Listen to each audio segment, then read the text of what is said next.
નમસ્કાર મિત્રો, હું છું હેતલ રોહિત, પેટા પ્રાદેશિક રોજગાર કચેરી નડિયાદથી. મિત્રો, રોજગાર કચેરી નડિયાદ દ્વારા હું આપ સૌ મિત્રોનું હાર્દિક સ્વાગત કરું છું.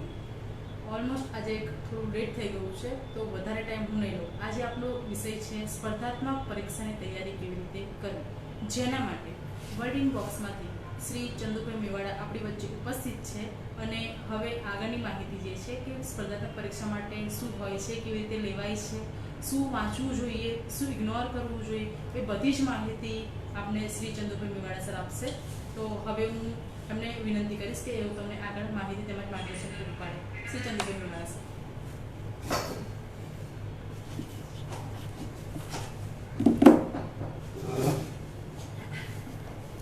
નમસ્કાર વિદ્યાર્થી મિત્રો, રોજગાર કચેરી પેટા પ્રાદેશિક નડિયાદ તરફથી હું આપનું હાર્દિક સ્વાગત કરું છું.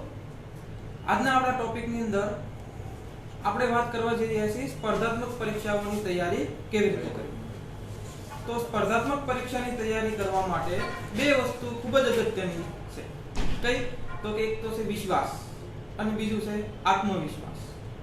વિશ્વાસ એટલે કે આવી પરીક્ષાઓ પાસ થઈ શકાય છે. તમે ગુજરાત સરકારની અંદર કોઈ પણ કર્મચારી અથવા કોઈ પણ અધિકારી જોઈશો તો એ સ્પર્ધાત્મક પરીક્ષા પાસ કરીને જ આવ્યા છે. એનો મતલબ કે આ પરીક્ષા પાસ કરી શકાય છે એવો વિશ્વાસ હોવો જોઈએ. અને બીજું આત્મવિશ્વાસ એટલે કે હું આ પરીક્ષા પાસ કરી શકું છું. તો આ આત્મવિશ્વાસ છે એ કેવી રીતે આવે છે? તો એ બે પ્રકારે હોય છે, ઇન્ટરનલ અને એક્સટર્નલ. એટલે બાહ્ય રૂપથી ઘણી વખત આપણને મોટિવેશન મળી જતું હોય છે, તો 2-4 દિવસની અંદર આપણે ટાઈમ ટેબલ ને આવું બધું આયોજન કરી અને પરફેક્ટ બનાવી દઈએ. પરંતુ આ બાહ્ય મોટિવેશન છે ટૂંક સમય માટેનું જ હોય છે. 4-5 દિવસ થશે એટલે પાછું જેમ રૂટીન હતું એવું નોર્મલ થઈ જશે. જેમ કે વિશ્વાસ અને આત્મવિશ્વાસની અંદર અગત્યની ભૂમિકા ભજવે છે કે આપણી જીદ. કે કોઈ પણ વ્યક્તિ છે એમને જીદ કરેલી હોવી જોઈએ. જેમ કે હું તમને એક એક્ઝામ્પલ આપું કે માર્કેટની અંદર એક ફેમિલી છે. આપણે એક્ઝામ્પલથી આજના લેક્ચરનું આયોજન સ્ટાર્ટ કરીએ છીએ કે ફેમિલી છે અને એમને પાસે એક નાનું અમથું બાળક છે કે 5 વર્ષનો બાબલો છે. તો માર્કેટની અંદર એ ફરવા માટે નીકળે છે, કોઈ શોપિંગ કરવા માટે નીકળે છે. એવામાં પેલું બાળક છે એ એક રમકડાની દુકાન જોઈ જાય છે અને રમકડું માંગે છે. એટલે મમ્મી પપ્પા પાસે એટલા બધા પૈસા નથી હોતા, તો શરૂઆતમાં એ ના પાડે છે કે આ રમકડું છે એ નથી લેવું, આવું આપણી પાસે પડ્યું છે અથવા તૂટી જશે, આવા બધા બહાના બતાવશે. પરંતુ બાળક છે એની જીદ પર ઉભો રહે છે અને કહે છે કે ના, મારે આ રમકડું જોઈએ જ છે, આ જોઈએ જ છે. અને એના કારણે આજુબાજુના લોકો છે એમનું ધ્યાન એના તરફ આકર્ષિત થાય છે, જેથી એના માતા પિતા છે થોડી શર્મિંદગી અનુભવે છે અને પછી બાળકને ત્યાંથી ગમે તેમ કરીને હટાવવાનો પ્રયત્ન કરે છે. પરંતુ બાળક છે એ નથી જ જતું અને રમકડાની જીદ કરીને બેસે છે, ના પાડે છે એટલે રસ્તા પર સૂઈ જાય છે, આંગળીએ ખાવા લાગે છે અને અંતે પછી એના માતા પિતાએ એની સામે હાર માની અને રમકડું લઈ દેવું પડે છે. તો આ રમકડું મેળવવા માટે બાળકની જે જીદ હતી, એ જો એમણે ઈચ્છા રાખી હોત તો રમકડું એમને પ્રાપ્ત ન થાય, પરંતુ એમને જીદ હતી એટલા માટે રમકડું એમને પ્રાપ્ત થયું છે. તો આવી જીદ સ્પર્ધાત્મક પરીક્ષા પાસ કરવા માટે જ્યારે આપણી પાસે આવશે ત્યારે જ એ વિશ્વાસ છે એ આત્મવિશ્વાસની અંદર કન્વર્ટ થઈ જશે. તો આત્મવિશ્વાસ છે એ ખૂબ જ અગત્યની ભૂમિકા ભજવે છે. એ આપણને ઇન્ટરનલ સ્ટ્રોંગ કરે છે. હવે આત્મવિશ્વાસ છે એ ક્યારે આપણી પાસે વધારે છે, એટલે કે કેવી રીતે આપણી પાસે વધી શકે, તો આપણને એ ખબર હોવી જોઈએ કે આપણે સ્પર્ધાત્મક પરીક્ષાની અંદર શું વાંચવું જોઈએ અને શું ન વાંચવું જોઈએ. તો ઘણી વખત ઘણા વિદ્યાર્થીઓ છે વર્ષથી, 2 મહિનાથી, 6 મહિનાથી અથવા 8 મહિનાથી આવી રીતે તૈયારી કરતા હોય છે અને અંતે અમુક વિદ્યાર્થી છે એ હાર માનીને થોડી પીછેહટ કરી લેતા હોય છે. તો એ ક્રિકેટની ભાષામાં આપણે જોઈએ તો આઉટ થઈ ગયા કહેવાય છે. તો સ્પર્ધાત્મક પરીક્ષાની અંદર એક વિશ્વાસ રાખવો પડશે, આજે નહીં તો કાલે આ પરીક્ષા પાસ તો થશે જ. જેમ કે હું તમને ક્રિકેટરનું એક્ઝામ્પલ આપું કે કોઈ પણ બેટ્સમેન છે એ આઉટ થાય છે તો ક્યારેય એને બોલર આઉટ નથી કરતો. એ હંમેશા પોતાની ભૂલને કારણે જ આઉટ થાય છે. કાં તો એ બેટ એવી રીતે ઘુમાવે છે જેથી બોલ છે એ બેટમાં લાગવાને બદલે સ્ટમ્પમાં લાગી જાય છે, અથવા કેચ થઈ જાય છે, અથવા એલબીડબ્લ્યુ થઈ જાય છે, અથવા હિટ વિકેટ થઈ જાય છે, અથવા રન આઉટ થઈ જાય છે. તો એ બેટ્સમેન આઉટ થાય છે અને બોલર આઉટ નથી કરતા, પરંતુ બેટ્સમેન છે પોતાની ભૂલથી જ આઉટ થાય છે.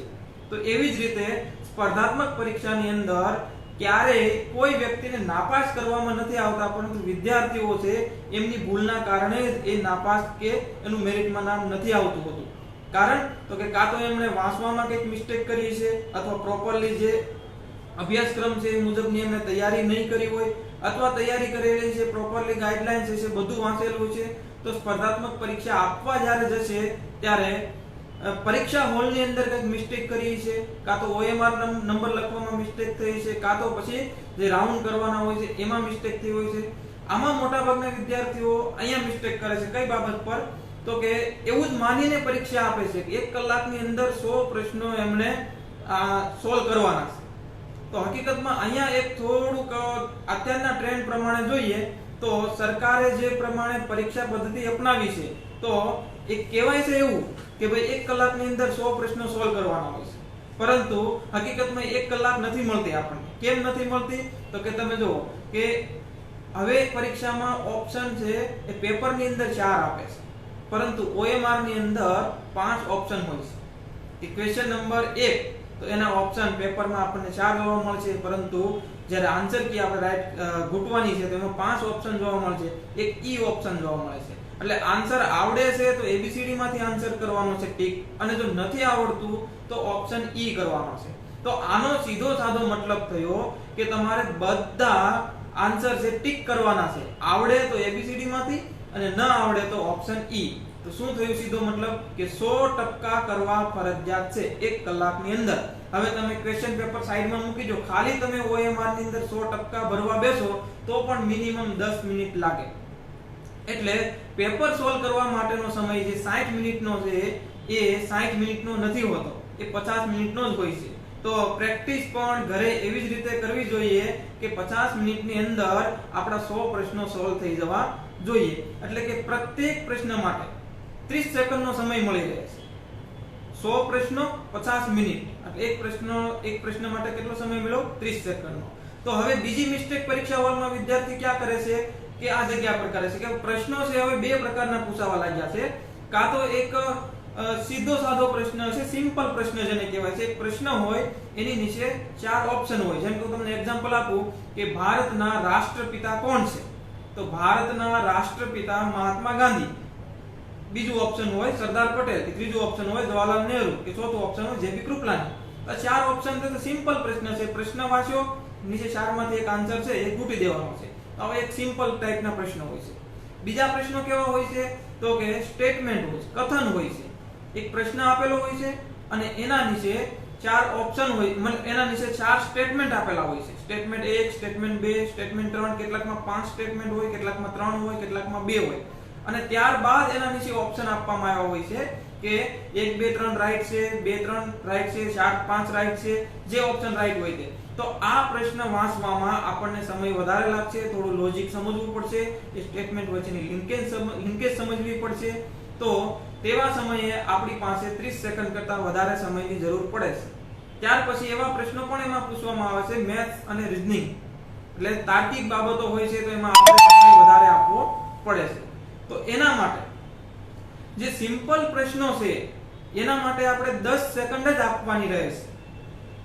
5 સેકન્ડની અંદર પ્રશ્ન વસાઈ જવો જોઈએ અને આન્સર આપણને ખ્યાલ આવી જવો જોઈએ 5 થી 7 સેકન્ડમાં, અને 2 થી 3 સેકન્ડની અંદર એનું રાઉન્ડ મૂકી દેવામાં આવે. તો 10 સેકન્ડ આપણે સિમ્પલ જે પ્રશ્નો છે એમાં આપવાના છે, અને બાકીની જે 20 સેકન્ડ વધે છે એ બાકીનો જે પ્રશ્ન છે સ્ટેટમેન્ટ વાળો, તો એની 30 સેકન્ડ તો એની જોઈશે જ, પણ ઉપરાંત વધારે સમય જોઈએ છે તો એ અહીંથી આપણે એને કન્વર્ટ કરીને અહીંયા ટ્રાન્સફર કરીએ છીએ. તો આ એક એક્ઝામ હોલની અંદર એક કેલ્ક્યુલેશન છે એ આપણે લાગુ કરવું પડશે, તો જ આપણને યોગ્ય સમયે યોગ્ય રીતે માર્ક્સ પ્રાપ્ત થઈ શકે છે. અધરવાઇઝ ગમે તેટલું આવડતું હોય છે, ગમે તેટલા પ્રશ્નોના જવાબ પણ આવડતા હશે, તેમ છતાં પરીક્ષા હોલની અંદર જો આ સ્ટ્રેટેજી આવી કોઈ પણ નહીં વાપરવામાં આવે તો હંમેશા સમય ઘટશે. અને મોટા ભાગના તમે જુઓ કે કોઈ પણ વિદ્યાર્થી, અમે તો ઘણા સમયથી આ ફિલ્ડની અંદર ભણાવી રહ્યા છીએ, એટલે વિદ્યાર્થીઓનો એક જ પ્રશ્ન હોય છે કે સમય ઘટ્યો, સમય ઘટ્યો, સમય ઘટ્યો. તો પરીક્ષાની અંદર સમય ક્યારેય ઘટતો હોતો નથી, એ આપણી ભૂલને કારણે જ સમય ઘટે છે. કાં તો વાંચવાની સ્પીડ એટલી બધી નથી, કાં તો તમે જે નથી વાંચવાના એ પ્રશ્ન પર અથવા જેના ઉપર નથી અગત્યના એ પ્રશ્નો ઉપર તમે વધારે સમય આપો છો અને જે અગત્યના કથનવાળા છે એના ઉપર સમય ઓછો આપો છો, અથવા તો પૂરા 100 પ્રશ્નો વાંચી પણ નથી શકાતા. એના કારણે શું થઈ શકે કે 80-90 પ્રશ્નો થઈ જાય તો 10 પ્રશ્નો છે એને આપણે વાંચા વગર જ ઈ કરવાની જરૂર પડે છે. તો આવું ન થવું જોઈએ. એના માટે આપણે પરીક્ષા હોલની અંદર કેવી રીતે જવું જોઈએ એ બાબત પર આપણે થોડું કામ કર્યું.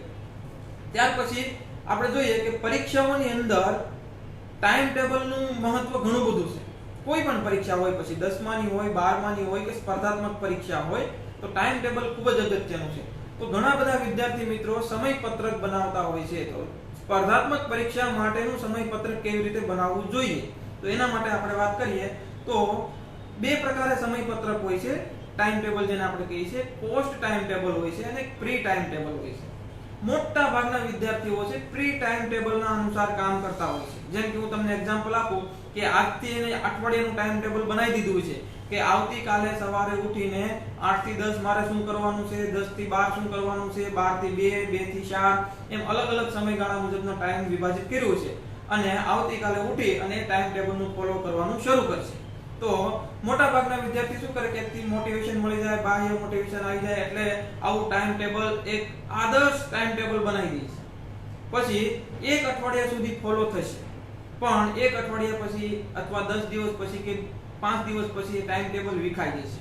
શા માટે વિખાઈ જાય છે? તો કે એમણે બહારથી મોટિવેશન મળ્યું છે અને ધ્યાનમાં રાખીને એને ડાયરેક્ટ ટાઈમ ટેબલ બનાવી દીધું છે, પણ એના કેપેસિટીનું છે કે નહીં એ એને ચેક કર્યું નથી. તો હંમેશા આવું પ્રી ટાઈમ ટેબલ બનાવતા પહેલા પોસ્ટ ટાઈમ ટેબલ બનાવવું જરૂરી છે. જેમ કે હું તમને એક્ઝામ્પલ આપું કે આજે રાત્રે સૂતા પહેલા એક નોટબુક ની અંદર લખી દેવાનું કે ઉઠ્યો ત્યાંથી લઈને કે ઉઠી ત્યાંથી લઈ અને સાંજે સૂવું ત્યાં સુધીમાં કયા સમયે કયું કામ કર્યું છે. આવું એક વીક સુધી આવી રીતનું પોસ્ટ ટાઈમ ટેબલ બનાવવાનું. પહેલા બધું કામ થઈ જાય અને પછી એની નોંધ કરવાની, જેથી આપણને ખ્યાલ આવશે કે કયો સમય છે એ ખોટો આપણે યુઝ કરીએ છીએ અને કયો સમય છે એ યોગ્ય યુઝ કરીએ છીએ. અને આનાથી આપણને ટાઈમ ટેબલની અંદર ગેપ મૂકવાનો છે એ પણ ખ્યાલ આવશે કે ભાઈ હું 6 વાગે ઉઠી અને 6 થી 8 સુધી હું શું કરું છું, 8 થી 10 શું કરું છું, કે મારો ગેપ 2 કલાકનો ક્યાં પડે છે, 3 કલાકનો ક્યાં પડે છે, 5 કલાકનો ગેપ ક્યાં પડે છે. તો એ ગેપ આપણને ખ્યાલ ત્યારે જ આવશે કે જ્યારે આપણે પોસ્ટ ટાઈમ ટેબલ બનાવ્યું હશે. તો એક વીક તમે પોસ્ટ ટાઈમ ટેબલ બનાવ્યું, ત્યાર પછી પ્રી ટાઈમ ટેબલ બનાવવાનું, તો એ આખું વર્ષ અથવા એક્ઝામ સુધી ફોલો કરી શકાશે. અધરવાઇઝ જે વિદ્યાર્થી મિત્રોના ટાઈમ ટેબલ વારંવાર વિખાઈ જતા હોય છે, તો એમને એક વખત પોસ્ટ ટાઈમ ટેબલ બનાવી અને ત્યારબાદ પ્રી ટાઈમ ટેબલ પર ફોકસ કરે તો એમના માટે એ વધારે હિતાવ હશે.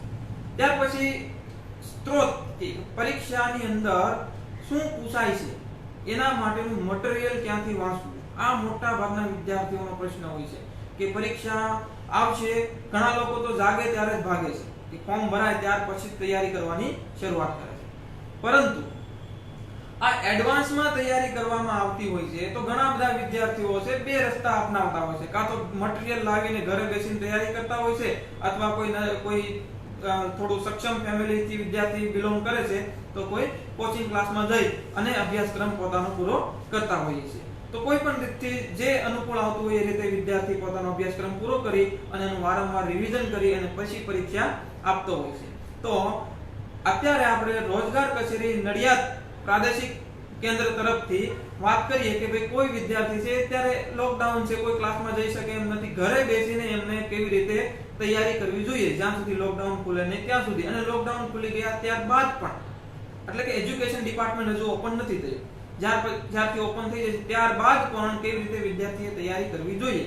તો એના વિશે આપણે હવે આગળની વાત કરવા જઈ રહ્યા છીએ કે સ્પર્ધાત્મક પરીક્ષામાં જતા પહેલા, ફોર્મ ભરતા પહેલા તમે કઈ પરીક્ષાનું ફોર્મ ભરો છો, એ પરીક્ષા આગળ ક્યારે લેવાઈ ગઈ છે, તો એ પરીક્ષાના જૂના પ્રશ્નપત્રો સોલ્વ કરેલા અથવા સોલ્વ કરવાના જરૂરી બને છે. જ્યારે આપણે યુદ્ધ કરવા માટે જતા હોઈએ છીએ, કોઈ બે દેશો વચ્ચે યુદ્ધ થતું હોય તો પણ એ મેદાન જોવામાં આવે છે કે મેદાન કેવું છે, કેવી રીતે આપણે એના પર આપણા હથિયારો કેવી રીતે કામ કરી શકે એમ છે, નથી કેપેસિટી છે, વધારે સરળતા કેવી રીતે પડે છે, આ બધી બાબતોને ધ્યાનમાં રાખતા હોઈએ છીએ. કેમ? આના પહેલા યુદ્ધ થયું હતું તો એનું રિઝલ્ટ શું આવ્યું હતું, એમાં ક્યાંક કઈ કઈ મિસ્ટેકો હતી, આ આપણે યુદ્ધ કરવા જતા પહેલાનું પ્લાનિંગ કરતા હોઈએ છીએ, તો એ યુદ્ધનું મેદાન જાણવું જરૂરી છે. ક્રિકેટરો પણ તમે જો કોઈ પણ સ્ટેડિયમમાં રમત રમવા જવાના હોય એના પહેલા સ્ટેડિયમ વિશેની માહિતી પ્રાપ્ત કરી લેતા હોય છે. પીચ કેવી છે, બાઉન્ડ્રી કઈ રીતનું છે, મેદાન કઈ રીતનું છે, હ્યુમિડિટી કેવી છે. તો આ પણ એક પ્રકારનું યુદ્ધ જ છે કે આ પણ એક પ્રકારની ગેમ જ છે. સ્પર્ધાત્મક પરીક્ષા પાસ કરવી હોય તો એના પહેલા આગળ લેવાયેલી પરીક્ષાના પ્રશ્નપત્ર છે એ જોવા જરૂરી છે, એને સોલ્વ કરવા જરૂરી છે. અત્યારે તો જો કે સોશિયલ મીડિયાનો જમાનો છે, અથવા ડિજિટલ જમાનો છે, અથવા પ્રિન્ટિંગ પ્રકાશનોનો પણ જમાનો છે કે હવે તો તમને માર્કેટની અંદર બધા સોલ્વ કરેલા પ્રશ્નોની બુક પણ મળે છે. તો આવી બુક છે અથવા જે તે ડિપાર્ટમેન્ટની અથવા ગુજરાત સરકારની જીપીએસસી ની વેબસાઇટ પર જઈ પણ જૂના પ્રશ્નપત્ર આપણે પ્રાપ્ત કરી શકીએ છીએ. તો જૂના પ્રશ્નપત્ર દરરોજ સોલ્વ કરવા જરૂરી છે. ટાઈમ ટેબલની અંદર તમે આ પ્રશ્નપત્રોને કઈ રીતે મૂકશો એનું એક તમને એક્ઝામ્પલ આપું. માનો કે તમારે 1 કલાકની અંદર પરીક્ષા આપવા જવાની છે, તો 1 કલાકમાં 100 પ્રશ્નો સોલ્વ કરવાના છે. આન્સર નથી આપ્યા છતાં તમે 1 કલાકની અંદર 100 પ્રશ્નો કરો છો, તો જો ઘરે બેસીને સોલ્વ કરેલા પ્રશ્નપત્રો આપણી પાસે હોય તો 1 કલાકની અંદર આરામથી 100 તો કરી જ શકીએ, 100 થી વધારે થઈ શકે, કેમ કે આ સોલ્વ કરેલા ઓલરેડી છે. જ્યારે એક્ઝામ હોલની અંદર સોલ્વ કરેલા નથી હોતા, ત્યાં જઈને સોલ્વ કરવાના છે, તેમ છતાં 1 કલાકમાં આપણે સોલ્વ કરી દેતા હોઈએ છીએ. જ્યારે સોલ્યુશન કરેલા પ્રશ્નપત્રો આપણી પાસે હોય તો 1 કલાકની અંદર આરામથી 100 પ્રશ્નો સોલ્વ કરી દઈએ છીએ. હવે તમે બેંકની અંદર જેમ પૈસા મૂકેલા હોય એનું કમ્પાઉન્ડ ઇન્ટરેસ્ટ એના પરથી પણ આપણને આપણી રકમ છે એ ડબલ થતી જતી હોય છે, આગળ વધતી જતી હોય છે. તો બસ એ જ લોજિક અહીંયા લગાવવાનું છે કે જો તમે 1 દિવસની અંદર 1 કલાકમાં 100 પ્રશ્નો સોલ્વ કરી શકો છો, એ કેપેસિટી તો છે જ, અને સોલ્યુશન કરેલા છે એટલે 100 થી વધારે કરી શકો છો, પણ છતાં આપણે 100 પ્રશ્નો ધ્યાનમાં રાખીએ. 1 કલાકમાં 100 પ્રશ્નો, 2 કલાકની અંદર 200 પ્રશ્નો સોલ્વ થશે, 3 કલાકની અંદર 300 પ્રશ્નો સોલ્વ થશે. તો દરેક વિદ્યાર્થી સ્પર્ધાત્મક પરીક્ષાની તૈયારી કરતા હોય તો એમણે 8 થી 10 કલાકનું ટાઈમ ટેબલ બનાવેલું હોય છે, તો 3 કલાક છે એ પ્રશ્નપત્રો માટે આપવી જોઈએ. તો 3 કલાકના પ્રશ્નપત્રોની અંદર 300 પ્રશ્નો સોલ્વ કરે છે તો એક દિવસમાં 300 પ્રશ્નો સોલ્વ થયા. હવે આ 30 દિવસમાં કેટલા પ્રશ્નો સોલ્વ થશે? કેલ્ક્યુલેશન લગાવો. 9000 પ્રશ્નો સોલ્વ થશે. એક દિવસમાં 300 તો 30 દિવસમાં કેટલા થશે? 9000 પ્રશ્નો સોલ્વ થઈ. એક મહિનાની અંદર 9000 પ્રશ્નો જે વિદ્યાર્થી સોલ્વ કરતા હોય માત્ર દરરોજ 3 કલાક આપવાથી તો 6 મહિના આવી રીતે તૈયારી કરશે તો કેટલા, તમે લોજિક લગાવો, કેટલા પ્રશ્નો સોલ્વ થશે? એક મહિનાના 9000 પ્રશ્નો તો 6 મહિનાના કેટલા થશે? હા, કેટલા થશે 6 મહિનાના? કેલ્ક્યુલેશન લગાવો. તો આવી તૈયારી તમે માત્ર 3 મહિના ખાલી કરો, 3 મહિના જ કરો તો પણ 27000 પ્રશ્નો જેટલા સોલ્વ થઈ જાય. હવે 27000 પ્રશ્નો તો અત્યાર સુધીની પરીક્ષામાં પૂછાયેલા પણ નહીં, અને બાકીના 27000 જેટલા તમે બીજા 3 મહિનામાં કરો, એટલે 6 મહિનાની અંદર 54000 પ્રશ્નો જેટલા તમે સોલ્વ કરો તો કોની તાકાત છે કે એ આપણને નાપાસ કરી શકે? દરરોજ 300 પ્રશ્નો 3 જ કલાક આપવાની છે તો તમે એક મહિનામાં 9000 પ્રશ્નો સોલ્વ કરી શકો છો. તો 6 મહિના મિનિમમ તમે 6 મહિના એડવાન્સ તૈયારી શરૂ કરો. ચાલો કોઈ પાસે 6 મહિનાનો સમય નથી તો 3 મહિનાનો સમય છે, તો દરરોજ 3 કલાક આપો તો એક મહિનામાં 9000, તો 3 મહિનાની અંદર 27000 પ્રશ્નો સોલ્વ થશે. અને 27000 પ્રશ્નો સોલ્વ કરીને તમે પરીક્ષા આપવા જાઓ તો કોની તાકાત છે કે તમને ફેલ કરી શકે કે નાપાસ કરી શકે? અત્યાર સુધીની પૂછાયેલી પરીક્ષામાં બધા પ્રશ્ન ઇતિહાસથી લઈને મતલબ સરકારનું જ્યારથી ગુજરાત સરકારનું ગઠન થયું ત્યારથી જ્યારથી પરીક્ષા લેવાની શરૂઆત થઈ ત્યારથી લઈને આજની તારીખ સુધીના બધી એક્ઝામના બધા પ્રશ્નો તમે જુઓ તો પણ 27000 પ્રશ્નો અત્યાર સુધી પૂછાણા નથી. તમે 27000 પ્રશ્નો સોલ્વ કરશો તો આરામથી સ્પર્ધાત્મક પરીક્ષા પાસ થઈ શકે છે માત્ર દરરોજના 3 કલાક આપવાથી. હવે 3 કલાક બાદનો આપણે 2 કલાકનો સમય તમે આપો દરરોજ પાઠ્ય પુસ્તકો વાંચવા પાછળ. 6 થી 10 ના સામાજિક વિજ્ઞાનના અને 11 12 ના એસએસ ના, એટલે કે ઇતિહાસ છે, ભૂગોળ છે, રાજ્યશાસ્ત્ર છે, સમાજશાસ્ત્ર છે વગેરે. ગુજરાત સરકારના અથવા કેન્દ્ર સરકારના જે વિદ્યાર્થી મિત્રો સીબીએસઈ બોર્ડમાં ભણેલા હોય તો એનસીઈઆરટી બુક્સ આવે છે, સિવિકની છે એ વાંચવાની રહેશે, અથવા ગુજરાત બોર્ડમાં ભણેલા હોય છે તો એ વિદ્યાર્થી મિત્રોએ ગુજરાતની એક્ઝામ આપવાની હોય છે તો એ જીસીઆરટી ની બુક્સ વાંચી શકે છે. દરરોજ 2 કલાક તમે બુક્સ એ જીસીઆરટી ના પાઠ્યપુસ્તકો પાછળ વાપરો એટલે 5 કલાકની અંદર તમારા 3 મહિનાની અંદર તમામ અભ્યાસક્રમ પાઠ્યપુસ્તકોનો તથા જૂના પૂછાયેલા પ્રશ્નોનો સોલ્વ આરામથી થઈ જશે. છતાં હજુ તમારા ટાઈમ ટેબલની અંદર બાકીની દરરોજની 5-5 કલાક એક્સ્ટ્રા હજુ વધી જ છે. આ તો આપણે 3 કલાક પ્રશ્નો સોલ્વ કરવાના, 2 કલાક પાઠ્યપુસ્તકના આપ્યા તો 5 કલાકની અંદર આટલું સોલ્વ થઈ જાય છે. બાકીની 5 કલાકની અંદર ઘણા વિદ્યાર્થી મિત્રો કોઈ પ્રાઇવેટ પબ્લિકેશનની બુકો વાંચતા હોય છે, અલગ અલગ આજે તો ઘણા બધા પ્રકાશનો છે, કોઈ પણ પ્રકાશનની બુક વાંચતા હોય છે કે પછી કોઈ કોચિંગ ક્લાસ જોઈન કરેલું હોય છે તો કોઈ કોચિંગ ક્લાસની અંદર 5 કલાકથી વધારાનો સમય એટલો બધો તો હોતો જ નથી. 2 કલાકનો હોય છે ક્લાસ અથવા 2.5 કલાક કે વધુમાં વધુ 3 કલાકનો ક્લાસ હોય છે તો પણ બાકીના 2 કલાક તમારી પાસે વધે છે. તો એ 2 કલાકની અંદર તમે આ કોઈ પણ પ્રકાશનના મટીરીયલ છે એ તમે વાંચી શકો છો. જે લોકો ક્લાસ નથી જોઈન કરતા એ લોકો માટે પૂરેપૂરી 5 કલાક છે તો એ પણ કોઈ પણ પ્રકાશનના મટીરીયલ છે એ વાંચી શકે છે. તો આ આપણે 3 બાબત પર વાત કરી. એક તો કે વિશ્વાસ હોવો જોઈએ, આત્મવિશ્વાસ હોવો જોઈએ, આ પરીક્ષાઓ પાસ થઈ શકે છે, ટાઈમ ટેબલ કેવી રીતે બનાવવું જોઈએ, ટાઈમ ટેબલ બની ગયા પછીનો પ્રશ્ન આવે છે તો આને વાંચવું કેવી રીતે જોઈએ. કોઈ પણ બુક છે, મારી સામે બુક પડી છે, ઘણા બધા વિદ્યાર્થી શું કરતા હોય 10મું અને 12મું જેવી રીતે પાસ કર્યા હોય છે એવી રીતે નોટ બનાવતા હોય છે. એટલે સ્પર્ધાત્મક પરીક્ષાઓની અંદર એમને ભૂલો થતી હોય છે કેટલીક. જેમ કે 10મા 12માની અંદર અથવા કોલેજની અંદર જ્યારે વિદ્યાર્થી નોટ્સ બનાવે તો લાઈન વાળી બુકની અંદર લખતા હોય છે, ચોપડો લઈ આવે લાઈન વાળી બુક હોય છે એમાં લખે છે. પરંતુ સ્પર્ધાત્મક પરીક્ષાની તૈયારી તમે જ્યારે કરો તો જે કંઈ પણ તમે મટીરીયલ વાંચો છો એની નોટ બનાવો છો, નોંધ બનાવો છો તો હંમેશા બ્લેન્ક પેજમાં બનાવવાની રહે છે. સ્પાઇરલ કરાવી દેવાનું હોય છે. A4 સાઈઝના પેજ મળે છે આજે 150 રૂપિયાનો કે 200 રૂપિયાનો એક બંચ મળે છે 500 પેજનો, એનું તમે સ્પાઇરલ કરાવો તો પણ 3 થી 4 કે 5 બુક આરામથી તમે સ્પાઇરલ વાળી બનાવી શકો છો અને એના અંદર તમે દરરોજની નોટ ડાઉન કરી શકો છો. હવે આ તો બુક થઈ ગઈ તો બ્લેન્ક બુક છે એમાં લખીશું શું? બીજો પ્રશ્ન આવશે આમાં શું લખવું જોઈએ? તો દરરોજનું ન્યૂઝપેપર વાંચવાનું. ન્યૂઝપેપરની અંદર સ્પર્ધાત્મક પરીક્ષાને લગતી બાબત અથવા આપણી પરીક્ષાના અભ્યાસક્રમના કોઈ ન્યૂઝ આવ્યા છે તો એ ન્યૂઝને આપણે આપણી નોટની અંદર ક્વેશ્ચન આન્સરના ફોર્મમાં અથવા જેવી રીતે પરીક્ષામાં પૂછાઈ શકે એ એંગલથી, પરીક્ષકના એંગલથી તમારે એ નોટ કરવાનું રહેશે. જેમ કે હું તમને એક એક્ઝામ્પલ આપું કે ભાઈ અમદાવાદની અંદર શાહરૂખ ખાન આવ્યો અને એમણે કોઈ થિયેટરનું ઉદ્ઘાટન કર્યું. તો શાહરૂખ ખાન આવ્યો અમદાવાદમાં, થિયેટરનું ઉદ્ઘાટન કર્યું તો અહીંયા અમદાવાદની અંદર એક ઘટના બની, એ ન્યૂઝ આવ્યા, પેપરમાં આવ્યું, પણ આપણા માટે કામનું છે કે નહીં? તો કે નથી કામનું. કેમ?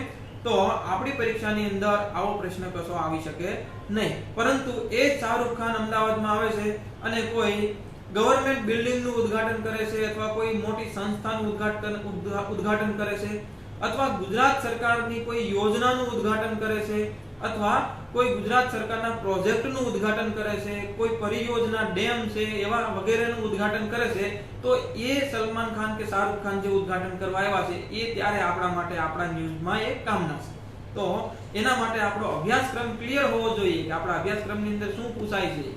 તો આપણા અભ્યાસક્રમને ધ્યાનમાં રાખીને ન્યૂઝની અંદર આપણી જે કરંટ અફેર્સની બુક છે એના અંદર નોટ ડાઉન કરતું રહેવાનું રહેશે. તો ન્યૂઝપેપર તો કયું ન્યૂઝપેપર વાંચવું એ ઘણા બધા વિદ્યાર્થીઓને પ્રશ્ન થતો હોય છે.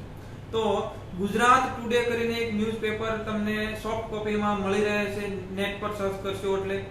અને તેમ છતાં ના મળી રહે તો દિવ્ય ભાસ્કર છે, એ થોડું ઓથેન્ટિક પેપર આપણે માનીએ છીએ સ્પર્ધાત્મક પરીક્ષાઓની અંદર. પરંતુ જો હિન્દી ભાષામાં અને અંગ્રેજી ભાષામાં વાંચી શકતા હોય તો આના કરતાં એ વધારે બેટર રહેશે. ઇંગ્લિશની અંદર જેમ કે કોઈ મોટી એક્ઝામ આપવાની હોય, યુપીએસસી છે અથવા જીપીએસસી છે, તો એમના માટે ધ હિન્દુ છે એ વધારે અગત્યનું રહેશે.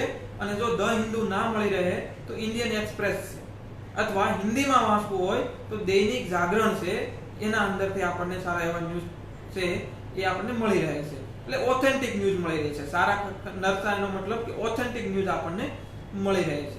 તો આપણે વાત કરી ન્યૂઝપેપરની અંદર કે શું વાંચવું જોઈએ અને શું ન વાંચવું જોઈએ. કેવી રીતે વાંચવું જોઈએ. કોઈ પણ બુક તમે ખોલો છો તો બુકની અંદર ઘણા બધા વિદ્યાર્થીઓ એવું કરતા હોય છે કે પહેલો પેરેગ્રાફ વાંચવાનું શરૂઆત કરે, પહેલી લાઈન જ્યાં સુધી યાદ ના રહે ત્યાં સુધી બીજી લાઈન પર ના જાય, બીજી લાઈન યાદ ના રહે ત્યાં સુધી ત્રીજી લાઈન ના વાંચે, અથવા પહેલો પેરેગ્રાફ વાંચે જ્યાં સુધી એ બધું યાદ ના રહે ત્યાં સુધી બીજા પેરેગ્રાફ પર ના જાય.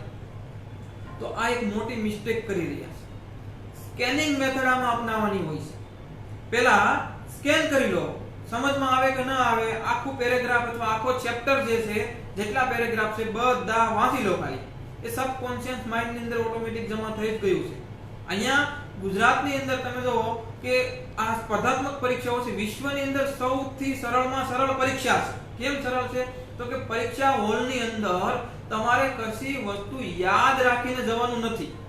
વિદ્યાર્થીઓ શું કરે છે? યાદ રાખવાનો પ્રયત્ન કરે છે, અને યાદ રાખવાનો પ્રયત્ન કરે છે ને એના કારણે જ એ સમય ઘટે છે અને ટેન્શન આવી જાય છે. જેમ કે હું તમને એક્ઝામ્પલ આપું કે થિયેટરની અંદર મૂવી જોવા ગયા, તમે માનો કે બાહુબલી મૂવી જોવા ગયા, તો બાહુબલી મૂવી જોતા સમયે તમે નોટ પેન લઈને જાઓ છો કે ચાલો હવે કોણ આવ્યું, આ કટપ્પા આવ્યો, લખ્યું આ કટપ્પા, એની પાસે આ તલવાર હતી, આ હીરો છે, આ હિરોઈન છે, એમણે શું કર્યું, નથી લખતા તમે. છતાં ફિલ્મ જોઈને બહાર આવશો એટલે તમને સ્ટોરી યાદ હશે. કેમ? તો કે તમારું રાઈટ માઇન્ડ જે છે એમને એક્સેપ્ટ કરી લીધું છે કે એમને યાદ રાખવાનું. તમે ફિલ્મ જોવા જાઓ ત્યારે તમે યાદ રાખવાનો પ્રયત્ન નથી કરતા, એટલે ઓટોમેટિક યાદ રહી જાય છે. જ્યારે બુક વાંચતા સમયે તમે યાદ રાખવાનો પ્રયત્ન કરો છો એટલે યાદ રહેતું નથી.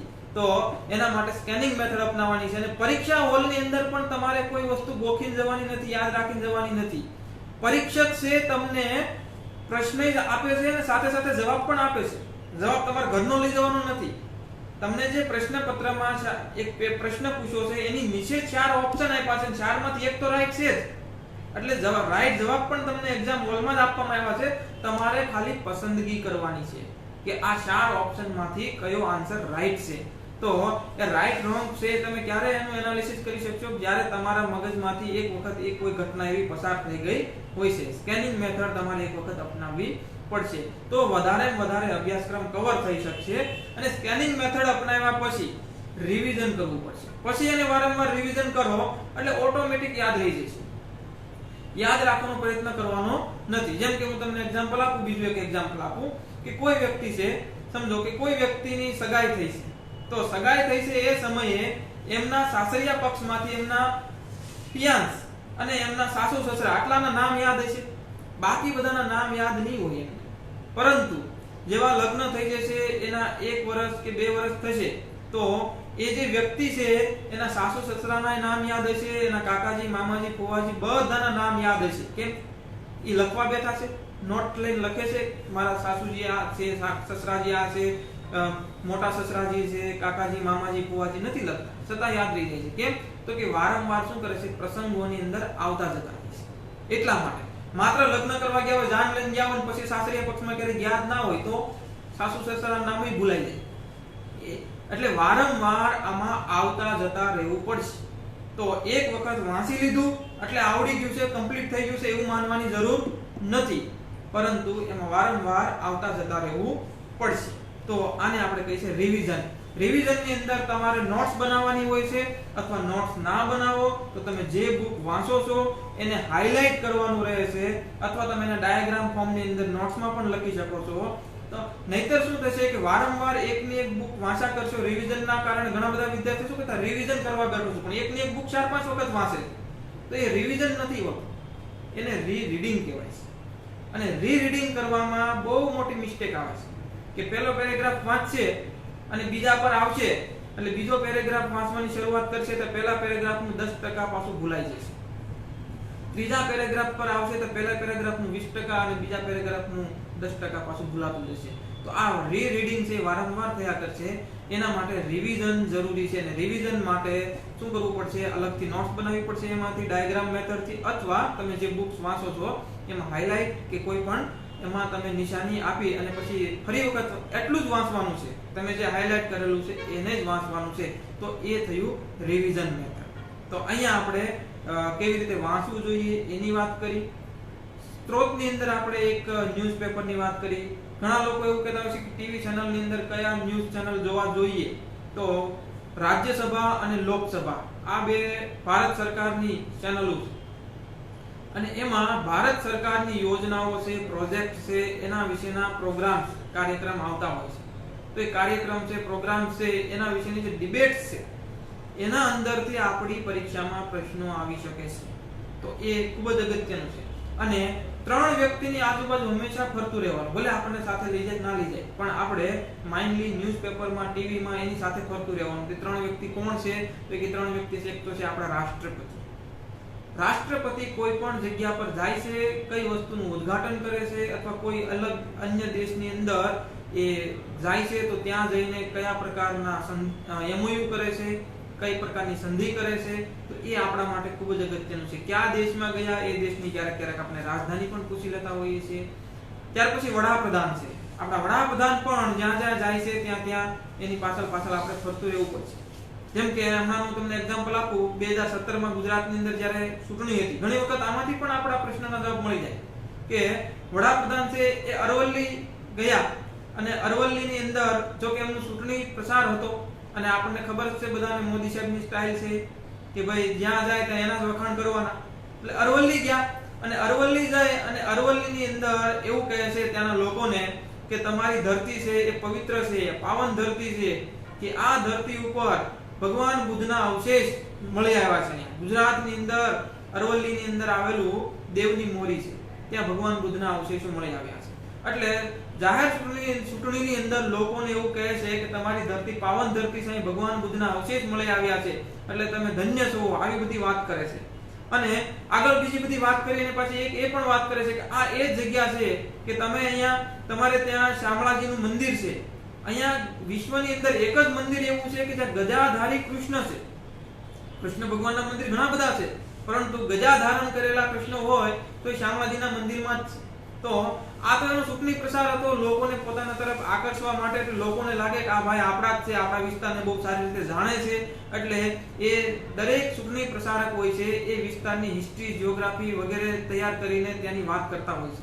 તો એમાંથી પણ આપણી પરીક્ષામાં પ્રશ્નો આવતા હોય છે. અને એ જ વર્ષે 2017 માં ક્લાસ 3 ની જે પરીક્ષા લેવામાં આવી એના અંદર આ બંને પ્રશ્નો પૂછવામાં આવેલા હતા કે ભાઈ દેવની મોરી અથવા ગુજરાતની અંદર ભગવાન બુદ્ધના અવશેષ કઈ જગ્યા પર મળી આવ્યા છે. તો એનો આન્સર હતો દેવની મોરી. અને એક પ્રશ્ન એ પણ હતો કે ગદાધારી કૃષ્ણની મૂર્તિ એ કઈ જગ્યા પર આવેલી છે ગુજરાતની અંદર? તો એનો આન્સર હતો શામળાજીનું મંદિર જે અરવલ્લીમાં આવેલું છે. તો આવી રીતે ઘણી વખત આપણે હરતા ફરતા પણ આવા ન્યૂઝના માધ્યમથી પણ આપણને મટીરીયલ કે ગાઈડન્સ મળતું રહેતું હોય છે. પહેલા એવો જમાનો હતો કે ભાઈ સ્પર્ધાત્મક પરીક્ષાની તૈયારી કરવા વાળો વ્યક્તિ છે એક રૂમની અંદર 1 2 3 મેપ લગાવી દે અને બુકનો ખડકલો કરી દે, ઢગલો કરી દે, એક બુક રેક વસાવી લે, ટેબલ પર બધું આયોજન કરી દે અને બસ જ્યાં સુધી પરીક્ષા ના આવે ત્યાં સુધી ઘરની બહાર નહીં નીકળવાનું. બસ આટલી બુકો આટલું જ કમ્પ્લીટ કરવાનું છે. કોઈ લગ્ન પ્રસંગોમાં ના જાય, કે ફરવા ના જાય, કોઈ પણ કાર્ય કરવા ના જાય. બસ આ બુક ભલી અને એ ભલો, આ રૂમની અંદર જ રહીને તૈયારી કરતા. હવે એ જમાનો નથી કે એક જગ્યા પર પેક થઈને રહેવાનો. હવે જમાનો છે ઇન્ટરનેટનો જમાનો છે, સોશિયલ મીડિયાનો જમાનો છે. એનો સદુપયોગ કરવાની જરૂરિયાત છે. અને વધારે બહાર તમે ઘૂમો તો એમાં પણ તમારા માઇન્ડમાં સ્પર્ધાત્મક પરીક્ષાનું જ ચાલતું હોવું જોઈએ કે હવે અહીંયા કોઈ ચૂંટણી પ્રચાર છે તેમાં આપણે ત્યાં શું કામમાં લાગે એવું છે. માનો કે લોકસભાની ચૂંટણી થઈ રહી હોય તો ક્યાંક લોકસભાની ચૂંટણી પ્રચારનું બોર્ડ જોયું તો આપણે તરત ક્વેશ્ચન થવો જોઈએ કે આ કેટલામી લોકસભા છે, 16મી છે, 17મી છે, હા પહેલી લોકસભા ક્યારે થઈ હતી. તો આ પ્રશ્નો આપણને થવા જોઈએ, નહીં કે આ નેતા આવો છે, પેલો નેતા આવો છે, આને મત મળશે તેને. એ તો રિઝલ્ટ આવશે ત્યારે ખબર પડી જ જવાની છે. તો અહીંયા આપણે કયા એંગલથી એને જોવાનું છે એના પર પણ ખૂબ અગત્યની ધ્યાન રાખવાની જરૂરિયાત છે. ઓકે, વધારે તો આપણે આના પર વાત કરીએ તો એક પબ્લિક ઇન્ફોર્મેશન બ્યુરો છે, PIB એક વેબસાઇટ છે. એના પર તમે જાઓ એટલે ગુજરાત સરકારે રોજે રોજ જે કંઈ પણ કામ કર્યા છે એની માહિતી મળી રહે છે.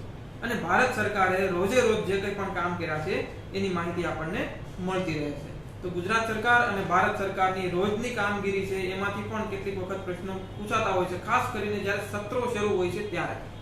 માનો કે લોકસભાનું સત્ર શરૂ હોય તો આજે કયું બિલ પાસ કરવામાં આવ્યું, તો એ ટીવી ન્યૂઝના માધ્યમથી ઘણી વખત આપણને નાના અમથા બિલ હોય તો ખબર નથી પડતી હોતી. મોટા બિલ હોય જેમ કે 3 તલાકના બિલ હતા, GST ના બિલ હતા, કે હમણાં તમે જુઓ કે 10% આરક્ષણનું બિલ હતું, તો આવા મોટા મોટા બિલ હોય એ આપણને ખબર હોય છે ન્યૂઝના માધ્યમથી, પરંતુ અમુક નાના નાના બિલો હોય છે એ આપણને ખબર હોતી નથી. તો એ આપણને ક્યાંથી મળી રહી છે?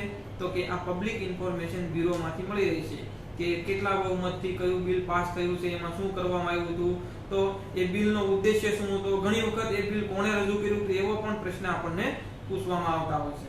અને કેટલામું બિલ હતું અને પાસ થયું, તો એ સુધારો થયો કે કાયદો બન્યો, તો કાયદો કયો બન્યો, અથવા સુધારો બંધારણીય થયો તો કયો બંધારણીય સુધારો થયો, તો આ વગેરે બાબત છે એ આપણને પબ્લિક ઇન્ફોર્મેશન બ્યુરોની વેબસાઇટ પરથી મળી રહે છે. તો એક PIB છે. બીજું છે ઓલ ઇન્ડિયા રેડિયોની એપ્લિકેશન છે. મોબાઈલની અંદર એક એપ્લિકેશન આવે છે, તો એમાં 15 મિનિટના ન્યૂઝ આવે છે, સવારે 15 મિનિટના બપોરે અને 15 મિનિટના સાંજે ન્યૂઝ આવે છે. અને પ્યોરલી ગવર્નમેન્ટ ન્યૂઝ હોય છે. સ્પર્ધાત્મક પરીક્ષાને લગતા અગત્યની ઘટનાઓ છે એમાંથી જ આપણને મોટા ભાગે મળી રહે છે. ઘણા લોકો પેડ ન્યૂઝ ચેનલો જોતા હોય છે, તો પેડ ન્યૂઝ ચેનલની અંદર જે ડિસ્કશન ડિબેટ થતું હોય છે પોલિટિકલ વધારે હોય છે, જ્યારે અહીંયા આ ન્યૂઝની અંદર ગવર્નમેન્ટની સ્કીમ છે, આજે સરકારે શું કામ કર્યું છે વગેરે ઇન્ફોર્મેશન આપણને મળતી હોય છે. તથા ઘણા વિદ્યાર્થીઓ પ્રશ્ન થાય કે આ અલગ અલગ સમયે મારે બેસીને ક્યાં ટાઈમ શોધીને રાખવો કે આ સમયે ન્યૂઝ આવશે, આ સમયે. આ એક એપ્લિકેશન છે મોબાઈલની અંદર. સમજો કે 8 વાગ્યાના ન્યૂઝ છે, તમને 10 વાગે યાદ આવ્યું તો 8 વાગ્યાના ન્યૂઝ તમે 10 વાગે પણ સાંભળી શકો છો, ગઈકાલના ન્યૂઝ પણ આજે સાંભળી શકો છો. તો એપ્લિકેશનની અંદર આ એક ન્યૂઝ સાંભળવાની એક મેથડ અપનાવવી જરૂરી છે. ઓલ ઇન્ડિયા રેડિયોની એપ્લિકેશન ડાઉનલોડ કરો અને એમાં 3 ઓપ્શન આવશે. એક દરરોજની જે કે હાઇલાઇટ્સ હોય છે એ આપણને જોવા મળશે. બીજું ઓડિયો ન્યૂઝ જોવા મળશે, સાંભળવા મળશે, તો એ ઓડિયો વાળું જોવાનું છે. અને બીજું એક એમાં પ્રોગ્રામ્સ મળે છે. તો પ્રોગ્રામ્સ પણ ખૂબ અગત્યના છે. એમાં ઇન્ટરવ્યુ થતા હોય છે અલગ અલગ ડિપાર્ટમેન્ટ વાઇઝ, મંત્રીઓના છે, મંત્રી છે કે પછી કોઈ પણ સચિવ છે, સેક્રેટરી છે, અથવા કોઈ એવો વ્યક્તિ છે કે ડિપાર્ટમેન્ટનો હેડ છે, જે તે ડિપાર્ટમેન્ટ વિશે માહિતી આપતા હોય છે, તો એ વધારે સચોટ અને 100% ખરી પડવાની શક્યતા વાળી ઇન્ફોર્મેશન હોય છે. એટલા માટે આવા પ્રોગ્રામ્સ, ઓલ ઇન્ડિયા રેડિયોના પ્રોગ્રામ છે આપણે સાંભળવા જોઈએ. તો આ આપણે કેવી રીતે સ્પર્ધાત્મક પરીક્ષાની તૈયારીની શરૂઆત કરવી જોઈએ, તો સૌથી પહેલા પાઠ્યપુસ્તકો વસાવી લો અને ત્યાર પછી જૂના પૂછાયેલા પ્રશ્નો, આ બે પર તમે 2 થી 3 મહિના સુધી કામ કરો એટલે બાકીની વસ્તુ છે આપોઆપ એમાંથી જ મળતી જશે અને આપોઆપ ખ્યાલ આવતો જશે અને ઇનર મોટિવેશન તમારામાં ક્રિએટ થશે. આંતરિક ઉર્જા જે છે આપણી એ બહાર આવશે. અધરવાઇઝ શું થાય છે, બીજા લોકોની ઉર્જાથી આપણે થોડા સમય સુધી મોટિવેશનમાં આવી જઈએ, પણ 6 થી 10 દિવસની અંદર એ મોટિવેશન જતું રહે છે, હતાશ થઈ જઈએ છીએ. આપણે કહીએ ને ક્રિકેટર છે, બેટ્સમેન છે, આઉટ થઈ જાય છે, તો એ આઉટ નથી થવાનું. હંમેશા ક્રીઝ પર ટક્યા રહેશો તો નો બોલ અને વ્હાઇટના પણ રન મળતા રહેશે, પણ જો આઉટ થઈ જશો તો એ પણ નહીં મળે. એટલા માટે હંમેશા સ્પર્ધાત્મક પરીક્ષાની તૈયારીની શરૂઆત કરો છો તો જ્યાં સુધી પાસ ના થાય ત્યાં સુધી એમાં લાગી રહેવું પડશે. જેમ કે હું તમને એક્ઝામ્પલ આપું કે જે કામ કરો એ 100% પૂરેપૂરું કરવું જોઈએ. માનો કે એક રાઈસ છે, રાઈસ આપણે બાફેલા રાઈસ ખાતા હોઈએ છીએ, તો જો એ પૂરેપૂરો રાઈસનો દાણો, ચોખાનો દાણો પૂરેપૂરો બફાયેલો હોય તે ખાવામાં કામ લાગશે. પરંતુ જો એ બફાયા વગરનો છે, કોરો છે, તો એને આપણે સ્ટોર કરવામાં કામ લાગશે, ભવિષ્યમાં એનો આપણે ઉપયોગ કરી શકીશું. પણ અડધો બફાયેલો હોય તો શું કામ લાગશે? એક દિવસથી વધારે ટકી નહીં રહી શકે, ખાઈ નહીં શકીએ, સ્ટોર નહીં કરી શકીએ, એને ફેંકી દેવા પડે છે. તો સ્પર્ધાત્મક પરીક્ષાની અંદર મોટા ભાગના વિદ્યાર્થીઓ છે અડધો બફાયેલો ચોખા જેવું કામ કરે છે કે થોડી તૈયારી કરે છે અને પછી શું કરે છે, મૂકી દે છે, અથવા હવે આપણાથી થશે નહીં, આ મારાથી નહીં થાય, એવી એક એનામાં ફીલ આવી જાય છે. તો એ ઇનર મોટિવેશન જ્યારે એમની પાસે હશે તો આ ફીલ નહીં આવે. તો હંમેશા આપણે આ વસ્તુ જરૂરી, તમે જે કામ પકડ્યું છે એ કામ પૂરું કરીને જ રહીશ એવો એક તમારે ગોલ રાખવાનો રહેશે. જ્યાં સુધી આ વસ્તુ નહીં આવે, નહીંતર તમે અધવચ્ચેથી નીકળી જશો. કારણ કે અધવચ્ચેથી નીકળવાના કારણ પણ ઘણા બધા છે. ગુજરાતની અંદર સ્પર્ધાત્મક પરીક્ષાની તૈયારી કરવાની શરૂઆત મોટા ભાગના વિદ્યાર્થી ક્યારે કરે છે, તો કે ગ્રેજ્યુએશન પૂરું થાય છે પછી હવે કશું કરતા નથી, હવે શું કરવું, તો કે હવે તૈયારી કરો. આને એ સમયે એ વ્યક્તિની ઉંમર થઈ ગઈ હોય છે, કાં તો લગ્ન લાયક ઉંમર થઈ ગઈ હોય છે, અને છોકરો હશે તો એમને કમાવાની ઉંમર થઈ ગઈ છે, એટલે ફેમિલી પ્રેશર એના પર આવી જતું હોય છે. છોકરી હોય છે તો એના પર મેરેજનું પ્રેશર અથવા જોબનું પ્રેશર આવી જતું હોય છે અને એ પ્રેશરની અંદર પછી તૈયારી કરવાની શરૂઆત કરે છે અને એના કારણે થોડા સમય સુધી એમાં રહે છે અને થોડા સમય પછી હાર માની રહે છે, પછી કહે છે કે હવે કોઈ પણ જે જોબ મળે એ લઈ લો, પ્રાઇવેટ મળે તો પ્રાઇવેટ, કઈ બી મળે જેટલું મળે લઈ લો. કેમ? તો કે એમને પ્રી પ્લાન નથી કરવાનો.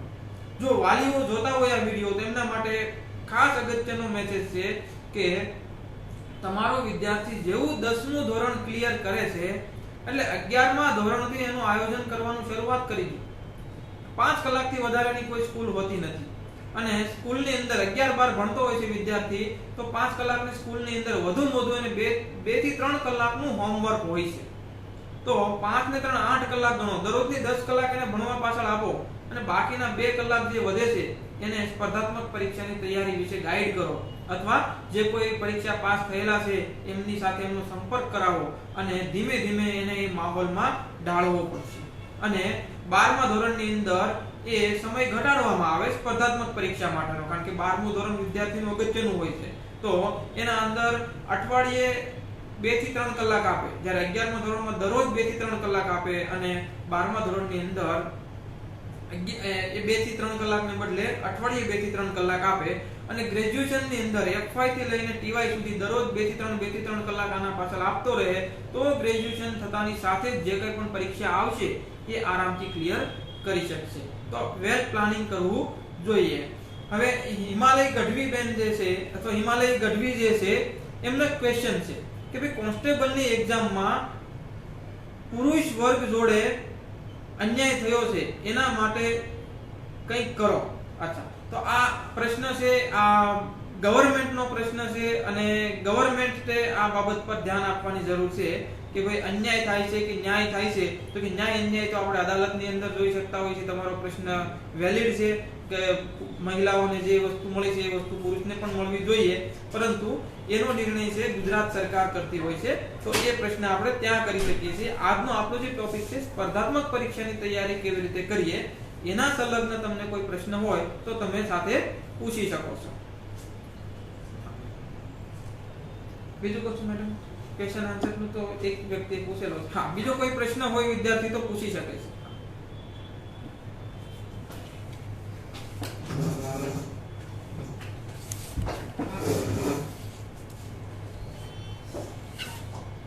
મિત્રો, વર્ડ ઇન બોક્સમાંથી શ્રી ચંદુભાઈ મેવાડા સર ઉપસ્થિત રહી અને આપને સૌને ખૂબ જ સારી, સાચી અને સરળ તેમજ ઉપયોગી માહિતી આપેલી છે, જે બદલ હું એમનો ખૂબ ખૂબ આભાર માનું છું. ધન્યવાદ.